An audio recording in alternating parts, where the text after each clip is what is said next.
Imagine receber uma ordem militar e segui-la por quase 30 anos, mesmo depois da guerra ter terminado, mesmo depois de o mundo inteiro ter seguido em frente.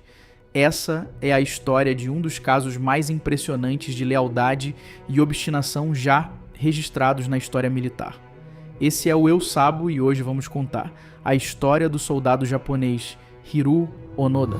Mas antes, deixe seu like e se inscreva para receber nossos vídeos toda semana. Para entender como isso aconteceu, precisamos voltar para um dos momentos mais turbulentos do século XX, a Segunda Guerra Mundial. Durante esse conflito gigantesco que envolveu praticamente todo o planeta, o Japão expandiu seu domínio por várias regiões da Ásia e do Pacífico.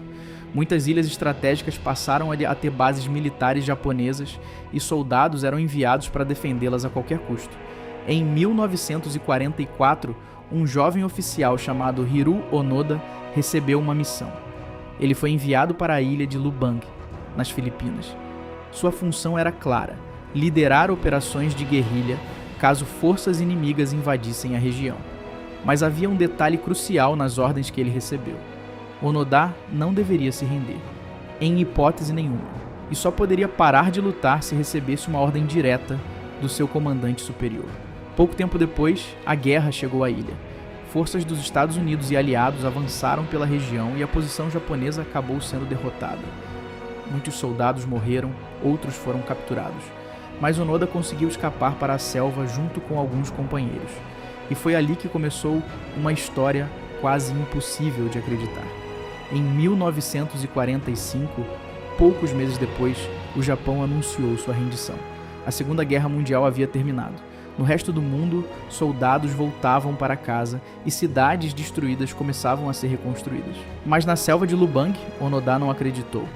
Panfletos começaram a cair do céu, aviões lançavam mensagens dizendo que a guerra tinha acabado e que os soldados deveriam se render.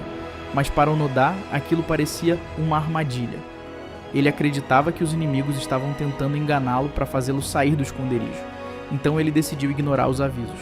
Durante os anos seguintes, Onoda e 3 outros soldados permaneceram escondidos na floresta. Eles sobreviviam caçando animais, colhendo frutas e, às vezes, roubando arroz de fazendas próximas. De vez em quando trocavam tiros com moradores locais ou com patrulhas policiais. Para o mundo exterior, aqueles homens eram considerados desaparecidos. Mas na mente deles, a guerra ainda estava acontecendo. Os anos passaram. Em 1949, um dos soldados decidiu se entregar. Ele deixou a selva e apareceu em uma vila próxima. Quando contou sua história, o Japão ficou chocado. O governo tentou avisar os outros soldados que a guerra havia terminado. Novos panfletos foram lançados na ilha, mas novamente Onoda acreditou que aquilo era propaganda inimiga. Ele continuou lutando. Em 1954, outro confronto aconteceu na selva. Durante o tiroteio, um dos companheiros de Onoda morreu. Agora restavam apenas 2. Mais anos se passaram, a tecnologia evoluía, novos países surgiam e o mundo entrava na era da televisão e da corrida espacial.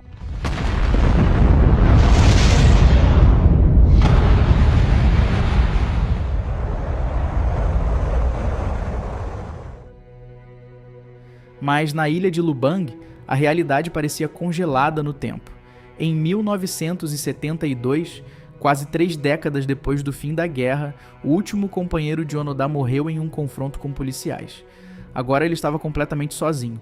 Mesmo assim, continuou resistindo. Naquele momento, Hiroo Onoda já estava vivendo na selva havia quase 30 anos, até que algo inesperado aconteceu.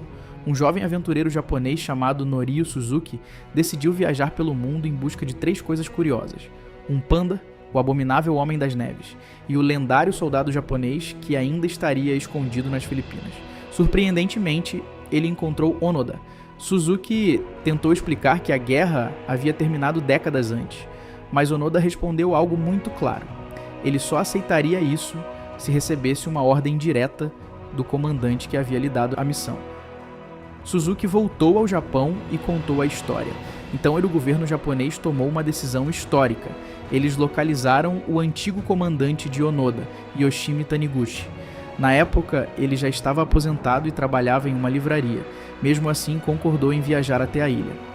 Em março de 1974, quase 30 anos depois da missão original, Taniguchi encontrou seu antigo subordinado na selva. Ali, pessoalmente, ele deu a ordem oficial.